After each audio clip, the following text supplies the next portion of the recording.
Hoje, nos 5 perguntas da Assets, recebemos Márcio Levin. Formado em Administração de Empresas pela FGV e em Direito pela USP, ainda conta com 2 MBAs internacionais, um focado em Business e outro em Marketing.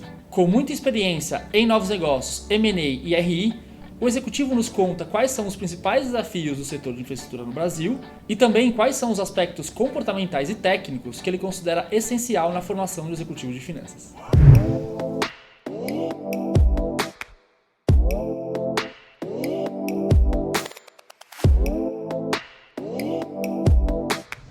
O setor de infraestrutura, para um profissional de finanças, ele tem inúmeras oportunidades. Primeiro porque o próprio setor de infraestrutura no Brasil está crescendo muito. Então, desde segmentos como saneamento básico até aeroportos, você vai ter inúmeros projetos sendo realizados no Brasil e, ao mesmo tempo, projetos bem interessantes, com uma complexidade alta, tanto na parte financeira quanto na própria parte de gestão. E isso dá, vamos dizer, um campo amplo para as pessoas de finanças escolherem os seus desafios. Ao mesmo tempo, os projetos que você tem dentro do setor são de longo prazo e por eles exigirem uma estrutura enxuta de trabalho, o profissional de finanças acaba assumindo outras responsabilidades além das áreas de finanças tradicionais. E isso dá para o profissional de finanças uma visão mais ampla de negócio e a oportunidade de trabalhar em áreas como TI, como suprimentos e coisas desse tipo. E que acabam dando para ele também mais conhecimento para eventuais futuros desafios e caminhos dentro da carreira. Além disso, o setor de infraestrutura ainda é um setor que no Brasil está em desenvolvimento. Então, os próprios modelos de negócio, os próprios modelos financeiros, né, que suportam isso, também estão em desenvolvimento. O profissional de finanças vai ajudar a construir também todo o arcabouço de gestão, KPIs e coisas desse tipo. Você vai ter também um desafio muito grande na gestão do investimento desses projetos. São investimentos muito pesados e que exigem um grau de sensibilidade na hora de realizar esses investimentos. Porque um investimento muito pesado sendo realizado de maneira equivocada ou com um planejamento financeiro ruim pode afetar toda a vida do projeto, pode afetar toda a rentabilidade do projeto. É muito importante não só o planejamento desse ciclo de vida, mas também o gerenciamento de como esse caixa vai ser realizado, não só no desembolso, mas também nas fontes de financiamento que você vai usar para realizar esse investimento dentro de todo o ciclo, né, do projeto.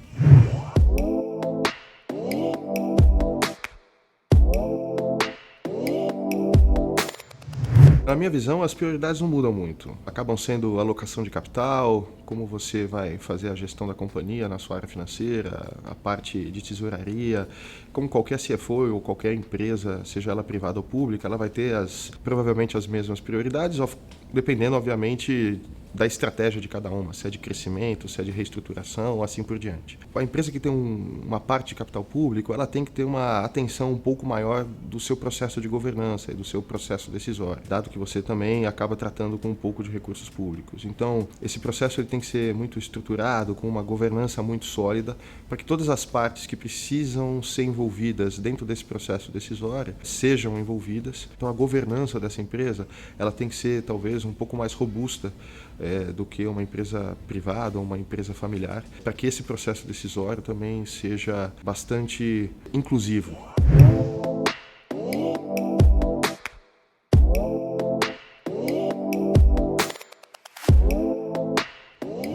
Dentro da minha carreira eu mudei muito de área, de segmento. Essa experiência de M&A ajuda muito a você, quando chega num novo negócio, identificar rapidamente aonde que você tem que trabalhar, ou quais são as áreas que podem ser trabalhadas para que a companhia, seja financeiramente ou em termos de gestão, possa trazer todo o potencial que ela tem.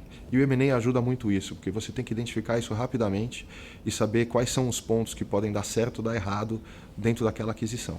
Ao mesmo tempo, com o M&A você tem que acabar entendendo um pouquinho de tudo dentro da companhia, desde os problemas ou potenciais dentro de uma área de RH até a estratégia global da companhia e como que ela está sendo tocada para frente. E ao mesmo tempo, quando você está fazendo uma análise de uma empresa, né, seja para comprar ou para vender, você está questionando muito o status quo da companhia. Você está sempre perguntando como é que essa companhia pode melhorar para que você também possa extrair, numa futura aquisição, esses upsides de valor que a companhia companhia apresenta. Vamos dizer assim, a atividade de M&A, ela trabalha muito por projeto. E a atividade de um CFO, ela é muito mais uma rotina. A atividade de M&A, você trabalha com grupos pequenos de pessoas. E na área, um CFO normalmente tem equipes um pouco maiores, onde o trabalho de liderança ou o trabalho de influência do CFO no dia a dia tem que ser muito maior do que num projeto de M&A, onde você tem picos de trabalho. O CFO no dia a dia tem que estar motivando as pessoas para cada dia elas conseguirem fazer um pouquinho mais. O cara de M&A ele está focado ali em fazer uma aquisição boa com o máximo de upsides. Então é uma transição que não é fácil, mas que é muito importante. Se a pessoa realmente não conseguir desligar desse tipo de trabalho para realmente e gostar também de uma rotina às vezes do dia a dia, isso acaba atrapalhando o profissional dentro dessa transição.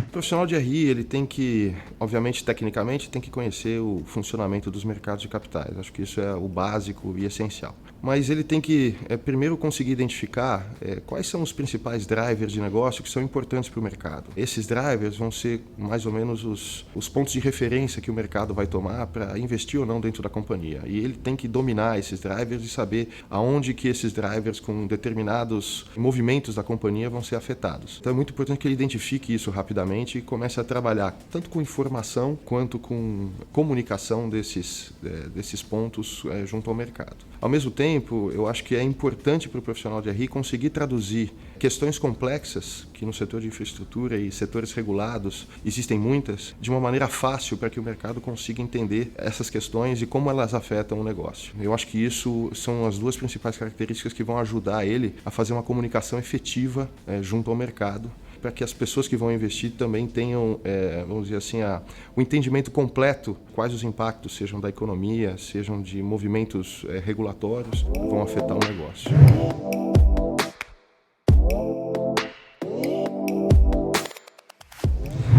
No mercado regulado, como é o de infraestrutura, o direito é muito importante, porque ele te dá um arcabouço para discutir algumas questões que são bastante complexas. Quando você fala de um reequilíbrio econômico-financeiro de contrato, você tem que ter um domínio do contrato de concessão muito grande. E a interpretação jurídica, muitas vezes, nem sempre é aquela que é mais óbvia do ponto de vista de negócios. Então, você fazer a junção desses dois mundos, o mundo regulado versus o mundo de negócios, nem sempre é uma coisa fácil. E você tem que também saber traduzir isso de uma maneira que leve em conta os interesses de quem fez o contrato de concessão, pensando num benefício público, para que você consiga traduzir isso da melhor maneira possível e fazer com que o seu negócio atinja aqueles objetivos que o contrato de concessão tinha em mente. Mas, ao mesmo tempo, você também tem que procurar caminhos para fazer com que a outra parte, mais legalista, também consiga entender como que o mundo dos negócios funciona e como que a procura de trazer valor para os acionistas, vamos dizer, se alinhe com esses objetivos que o contrato de concessão acaba trazendo. O conhecimento de direito acaba me ajudando um pouco nessa tradução e na interpretação desses contratos. E na época de M&A, ele me ajudava muito também a criar algumas estruturas societárias ou estruturas tributárias que eram mais interessantes na hora de você fazer a estruturação da negociação. Em alguns momentos, eles eram importantes para que eu pudesse criar caminhos para que alguns empecilhos para uma eventual aquisição que estavam sendo discutidos pudessem ser ultrapassados. Tem uma frase do Mahatma Gandhi que eu gosto muito, que ela fala que seja a mudança que você quer ter no mundo. Em qualquer lugar, seja na sua vida profissional ou seja na sua vida pessoal, você tem que ter protagonismo dentro das escolhas dos caminhos que você faz. E isso é muito importante para todas as decisões que você vai tomar.